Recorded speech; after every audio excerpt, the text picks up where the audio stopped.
All right, so get this, 220 new applications, and they all want to become registered providers for international students in the VET sector. Wow. Yeah, that's potentially like a 23% increase on top of the nearly 4,000 providers that are already out there. Mm. And you might be thinking, okay, so more schools, why should I care about that? Yeah. Well, it's a big deal because it could really shake things up, Yeah. affect everything from student experience, program quality, and even Australia's economy. Yeah. We are going to be diving into an opinion piece today from the Koala News Mm. by Tracy Harris to kind of like break this all down. Okay. She's been in this field for ages, so her take is definitely worth exploring. Yeah, for sure. So, I mean, right off the bat, what's striking is this sheer size of this potential increase. Yeah, I mean, just imagine a classroom designed for 20 students and suddenly you've got to accommodate 30. Yeah. I mean, things are going to get crowded, resources are stretched thin, Right. and the quality of the experience really does change for everyone involved. Exactly. And it's not like the system is cruising along comfortably as it is. Right. The article mentions that visa grant rates for VET students have taken a nosedive, Oh, wow. gone from 84% down to 58.6% in just a couple of years. Really? That's a huge drop. Yeah, that's a big difference. Imagine having your chances of studying in Australia cut by almost half. Right. After you've put in all the work and paid all the fees, I mean, it's a massive gamble. A huge gamble for students. Yeah. Especially when you consider the national planning level, that cap on the total number of international students that are allowed into Australia. Right. I mean, with more providers all vying for a slice of that limited pie, Yeah. it could mean that the allocations per institution get smaller, Right. and then that could threaten their financial stability, and some might even have to close their doors. And that's where the Tuition Protection Service comes in, right? Exactly. The TPS, it's designed to protect students financially Yeah. if their provider shuts down. But even that safety net could be strained if the closures become more widespread.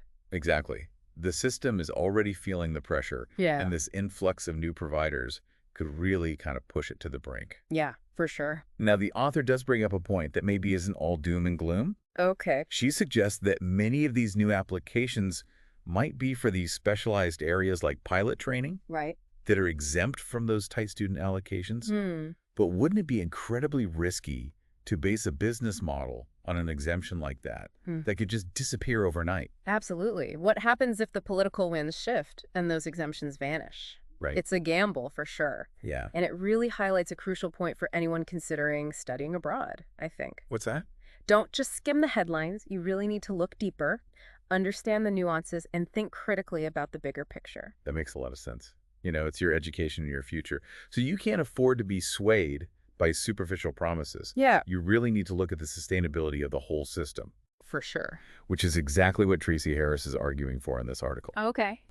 She's saying that we need to manage the entire international education sector sustainably and not just kind of like look at things provider by provider. Right. It's like trying to solve a traffic jam by adding more cars to the road. Right. You're just making the problem worse. Yeah, exactly. Yeah. So we need to be thinking bigger, more strategically. For sure. But where do we even begin to untangle this whole mess? Well, one place to start, I think, is by examining the political landscape Okay. and how the different parties are approaching this really complex issue. All right, let's dive into that after the break. The situation really exposes, I think, the struggle between those kind of competing priorities. Yeah. Australia really does reap these massive economic benefits from international education. All right. It's a multi-billion-dollar industry. Yeah. It supports countless jobs. And it's not just about the money.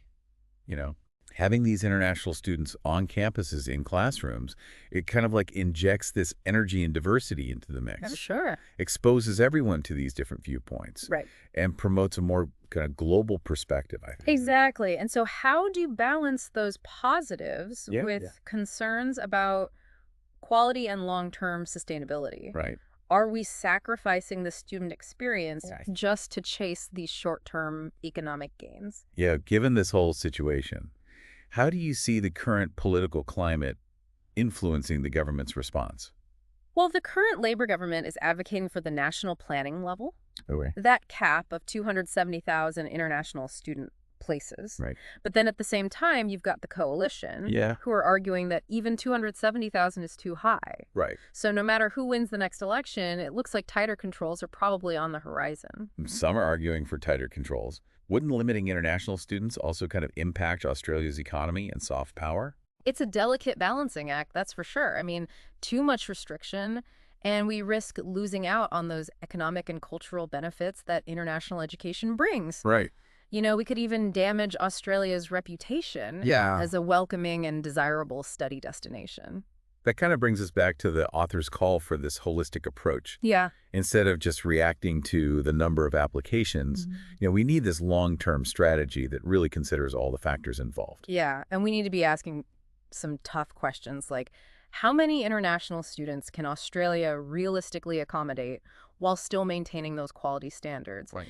What are the long-term impacts on infrastructure, housing, the job market? Right. And how can we ensure that the benefits of international education are shared fairly Okay. across different regions and different sectors of the economy? Yeah, it sounds like we're talking about shaping the future of international education in Australia, For sure. not just kind of like approving or rejecting applications. Yeah, exactly. And that future really depends on us making informed, evidence-based decisions. Yeah. We can't just react to headlines without considering the long-term consequences. So what does all of this mean for you, our listener? Yeah. If you're considering studying in Australia, what advice would you give them in light of all of this?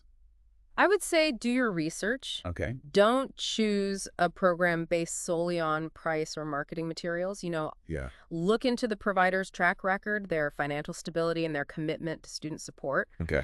And also consider the broader context, too. Yeah. What are the political and economic trends that are shaping the international education landscape? Right. It's about making an informed choice that aligns with your goals and aspirations. And for those who are already part of the Australian community, how does this issue affect them? Well, international education really does have these ripple effects throughout our economy, our society, and our future. Right. We all have a stake in making sure that it's sustainable and successful. Yeah. This deep dive into the VET sector has kind of revealed some stark realities. Yeah, The system is facing some real challenges, and the stakes are very high. they are. We've uncovered some pretty significant concerns, Right, but it's not all doom and gloom. right, There's a potential for positive change, too. right. What are some of the possible upsides if this is managed well? We've talked about some of those potential downsides, of this influx of new providers. Yeah, But let's flip the script for a moment. okay. Could this actually be a good thing? Doesn't more competition often lead to innovation Yeah. and better outcomes for everyone involved? There's definitely that possibility. Yeah. Some of these new providers, they might bring fresh ideas, Yeah. specialized programs, Yeah. or even like a renewed focus on the student experience. They might cater to niche markets or offer some really unique training opportunities that address some emerging industry needs. So instead of a race to the bottom, Yeah. it could actually push everyone to kind of raise their game. Yeah. And then students would have more choices Right. and higher quality of education as a result. Exactly. But there are some big ifs here, What are those? If these new providers are truly committed to quality, Okay. if they have these sustainable business models, Yeah. and if the government implements effective policies Right. to manage this growth, then yes, it could be a very positive development. And that brings us to the crucial role of ASQA, Yeah. the regulator. Right. They're the ones that are vetting these applications. Yeah. Yeah. Making sure that the new providers meet the standards and keeping an eye on how things are running. But Right. earlier we were talking about how they're already facing criticism for not being tough enough Yeah. on some providers. Right. So can they really handle this huge wave of new applications without letting quality slip through the cracks? It's a massive challenge, and I think it's also a challenge for the government to make sure that ASQA Yeah. has the resources and the support that they need to actually do their job effectively. Right. At the end of the day, it's about protecting the students. Yeah. They're the ones who are most vulnerable in this situation. I mean, think about it. You're an international student, Yeah. thousands of miles from home. Right. You've invested your time and your money in an education in Australia. Yeah. You deserve to know that the system is working for you. For sure. that your provider is reputable, Absolutely. and that those qualifications that you earn will be recognized and valued. Yeah, that's why this idea of a system-wide approach to sustainability that Tracy Harris advocates for, I think, is so crucial. Right. It's not just about individual providers, it's about the whole ecosystem. Yeah. The government, the regulator, the providers, the students, the community. Right. Everyone has a part to play in making sure that international education in Australia thrives. It sounds like this goes way beyond just reacting to the number of applications. Yeah, sure. We need to be having these really difficult conversations. Right. And making some tough choices to shape a future where international education is a win for everyone involved. I agree, and that kind of brings us back to you, the listener. Yeah. If you were in charge of Australia's international education policy, what would your top priority be? Yeah. Would it be maximizing economic benefits, Right. ensuring quality education, Yeah. protecting student welfare, or fostering cultural exchange? Yeah. There's no easy answer. Right. But grappling with these questions and understanding these different perspectives is, I think, how we start to build a more sustainable and equitable future. I think this deep dive into the VET sector has shown us that what seems like a simple headline, 220 new applications, Right. actually opens up this whole world of complexity. It does. It's a reminder that it's always worth digging deeper, questioning assumptions, and really exploring those issues that truly matter to you.